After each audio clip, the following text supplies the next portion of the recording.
ٹھیک. اچھا, اس سے پہلے کہ میں فورن سیکرٹری صاحب کی طرف چلوں, میں رستم شاہ محمد صاحب کی طرف آنا چاہتا ہوں. افغان امور کے ماہر ہیں. رستم شاہ محمد صاحب, انٹیلیجنس چیف ظاہر ہے کہ اپنی اپنی کنٹری کے اسٹیٹ کے بڑے اہم ریاستوں کے نمائندے ہیں. ان کی میٹنگ ہونا کا مطلب ہے کہ اسٹیٹ ایک کنسنسس جو ہے ڈیولپ کر رہی ہیں. اس کو مغربی دنیا میں کس طرح سے آپ سمجھتے ہیں دیکھا گیا ہوگا؟ اس کو کیسے محسوس کیا گیا, کیسے اس کو ریسیو کیا گیا, اس کی کیا سگنیفیکنس؟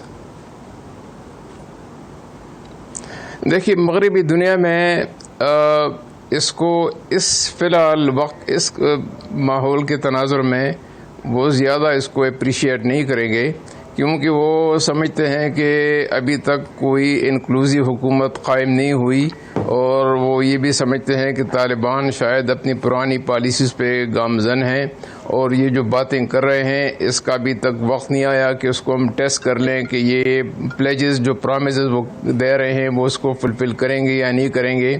اور امریکہ نے حال ہی دنوں میں کچھ اشارے ایسے دیے ہیں کہ ہو سکتا ہے کہ جلد امریکہ کے ساتھ جو تناؤ ہے اس میں کچھ کمی آ جائے. کانٹیکٹس برابر جاری ہیں. اگر امریکہ نے کچھ لیڈ لے لیا تو میں سمجھتا ہوں کہ یورپین یونین اور یونائٹڈ کنگڈم جو ہے وہ بھی پھر آہستہ آہستہ افغانستان کو امبریس کرنے کی کوشش کریں گے, اور ان سے اپنے جو ان کے ریزرویشن ہیں ان پہ ان سے بات چیت کریں گے.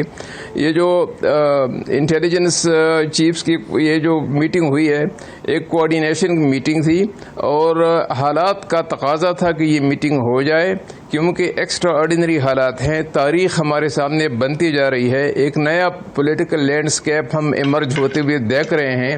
اس میں چین کا سب سے بڑا رول ہے, پاکستان کا رول ہے, یہ سینٹرل ایشین ریپبلکس کا رول ہے, ایران کا رول ہے. تو یہ میٹنگ میرے خیال میں ٹائملی تھی, اور اچھا ہوا کہ یہ میٹنگ ہو گئی. ذرا کوئی کنسنسس ہو سکتا ہے کہ ڈیولپ نہ ہوا ہو, کیونکہ بعض معاملوں پر ابھی تک کچھ اختلافات باقی ہیں, لیکن ہمیں یاد رکھنا چاہیے کہ پاکستان کی اپنی ایک اسپیشل پوزیشن ہے افغانستان کے حوالے سے. وہ بارڈر کی بات ہے, پھر ایتھنیسٹی ہے, پھر مہاجرین ہیں. مجھے آنے دیجیے ذرا نجم الدین شیخ صاحب کی طرف, ایکس فورن سیکرٹری.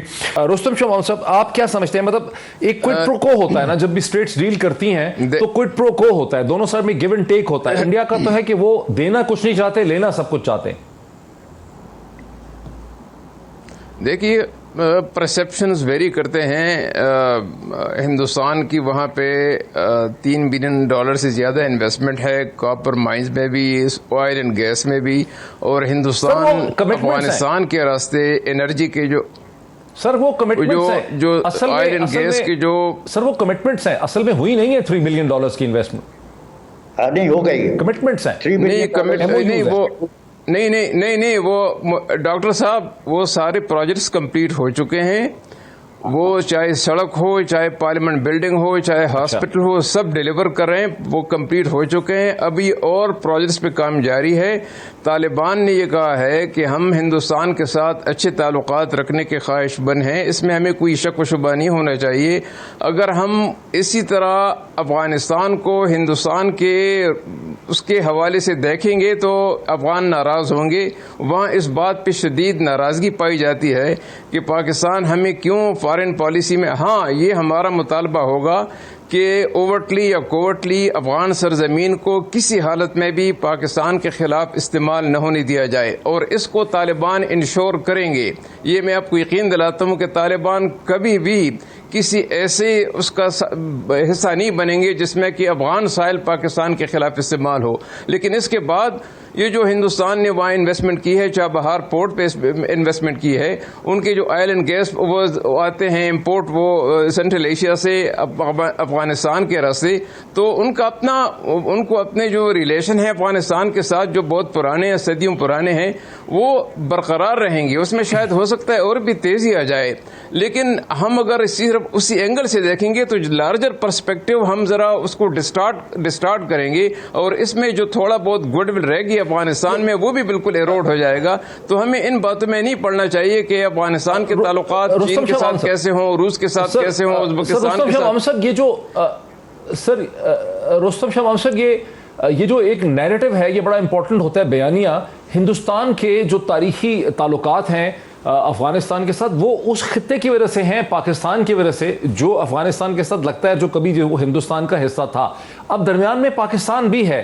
سو پاکستان کے بھی کنسرنز ہوں گے کہ ہندوستان کو جس قسم کی کنسیشنز آگے چاہیے سینٹرل ایشیا کی طرف, وہ اس میں پاکستان کو کیا ملے گا؟ آپ صرف افغانستان کی تو بات نہیں نا, پاکستان بھی ہے درمیان میں. دیکھیے اسی لیے تو انہوں نے چابہار پورٹ جو بنایا ہے ہندوستان نے, وہ تو اسی لیے بنایا ہے کہ ایزمپشن یہ ہے کہ پاکستان اور ہندوستان کے تعلقات ہمیشہ ہی کشیدہ رہیں گے.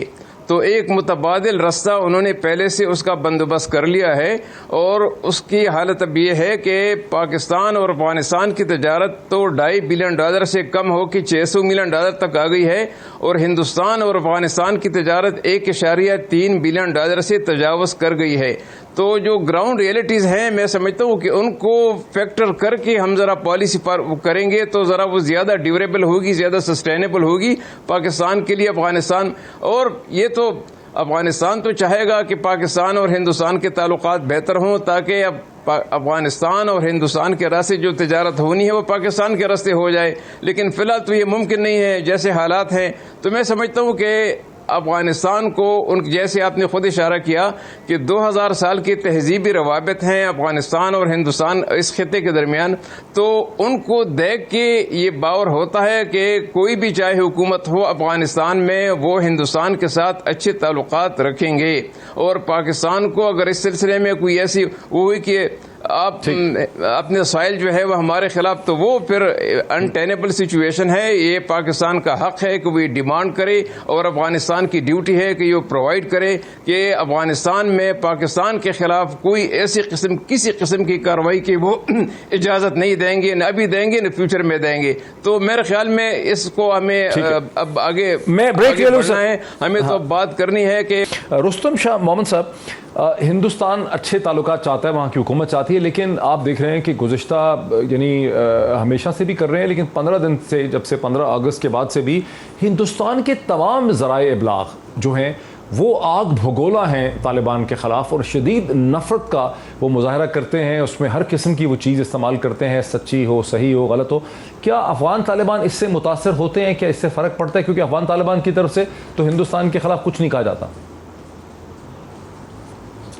دیکھیے اس وقت تو وہ متاثر ہوں گے, اور اس وقت ہندوستان جو پالیسی اپنا رہا ہے, جو ان کے میڈیا میں جو باتیں ہو رہی ہیں وہ زیادہ تر اس تناظر میں ہے کہ شاید پاکستان کا کچھ ہاتھ ہے, اور جو گورنمنٹ فارم ہوئی ہے, کیبنٹ جو بنائی گئی ہے, اس میں بھی پاکستان کا کچھ ان پٹ شامل تھا, اور جو وہاں پہ حکومت کی ترجیحات ہیں ان میں بھی پاکستان کا ان پٹ شامل ہوتا ہے. یہ باتیں درست نہیں ہیں, لیکن وہاں پہ یہ ایزمپشنز ہیں, یہ وہاں پہ ایک خیال پایا جاتا ہے. میرا خیال ہے کہ اس وقت طالبان اس چکر میں نہیں پڑیں گے. اس وقت ان کو بڑے اہم کام درپیش ہیں.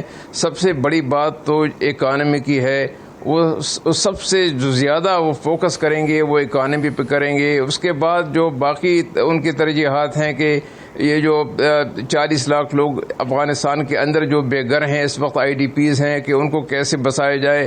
اس کے بعد یہ جو داعش وغیرہ کا مسئلہ آتا ہے, سیکیورٹی کے مسائل آتے ہیں.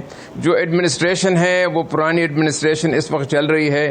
جو ایمبیسیز ہیں اس میں پرانے لوگ ہیں, کیونکہ آپ دیکھیں کہ امریکہ سے لے کے یورپین ممالک میں بعض ایمبیسڈر نے یہ کہا ہے کہ افغانستان کی حکومت کو تسلیم نہ کیا جائے, وہ پرانے بیٹھے ہوئے ہیں. تو ان سے بھی نمٹنا ہے. ابھی تک تو انہوں نے کسی اپنے سفیر کو بھی نہیں لگایا, تو ان کے سامنے امیجیٹ بڑے پرابلم ہیں. یہ ہندوستان کے ساتھ تعلقات اس پہ شاید وہ بعد میں وہ کریں گے, لیکن جب یہ ڈسٹ سیٹل ڈاؤن ہو جائے گا تو اس کے بعد میرا اپنا یہ خیال ہے کہ طالبان کی حکومت اور ہندوستان نارمل تعلقات قائم کرنے کی کوشش کریں گے, اور جس میں تجارت کا فروغ بھی شامل ہے. واگا کے راستے تجارت تو ہونی نہیں, تو وہی چابہار کا جو راستہ ہے وہی راستہ استعمال ہوگا. اور وہ جو اس وقت ٹریڈ کا جو حجم ہے میں سمجھتا ہوں کہ ہو سکتا ہے کہ اس میں بھی مزید اضافہ ہو. سر جو ہماری پورٹ ہے سر, اسے کہتے ہیں گوادر, جو ہے گوادر کا پوٹینشیل بتایا جاتا تھا کہ چابہار سے بہت زیادہ ہے, اس کا سائز بہت بڑا ہے, اس کی ہینڈلنگ بہت زیادہ ہے. پھر رستم شاہ محمد صاحب چند مہینے پہلے ایران نے